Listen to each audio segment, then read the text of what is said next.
Okay అండి, ఈ WPVC కిటికీలు చూసుకున్నట్లయితే కర్ర కిటికీలకు బదులుగా ఇప్పుడు డబ్ల్యూపీవీసీ పెడుతున్నాం కదా. అలానే ఈ డబ్ల్యూపీవీసీ కిటికీ పెట్టే ముందు చుట్టూ గ్రెనైట్ అంటిస్తున్నారండి, ఫ్రేమ్ వర్క్ చేస్తున్నారు గ్రెనైట్తో.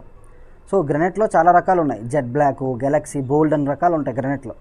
సో మీరు ఏవి తీసుకున్నా సరే దీంతో ఒకటి ఫ్రేమ్ వర్క్ చేసి డబ్ల్యూపీవీసీ విండో పెట్టచ్చు, బాక్స్ వర్క్ చేసి కూడా డబ్ల్యూపీవీసీ విండో పెట్టచ్చు.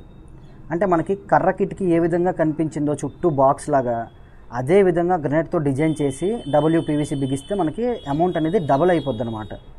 అలానే ఇప్పుడు డబ్ల్యూపీవీసీ బాక్స్ వర్క్ చుట్టూ బ్రాస్ డిజైన్ చేయొచ్చండి. అంటే డిజైన్ ఇంకొంచెం కొత్తగా ఉండాలి, మనది ఇంకొంచెం బాగుండాలి నలుగురు కన్నా అన్నప్పుడు డిజైన్ చేయాలన్నమాట. సో దానికి ఇంకా కాస్ట్ ఎక్కువ అవుద్ది అనమాట.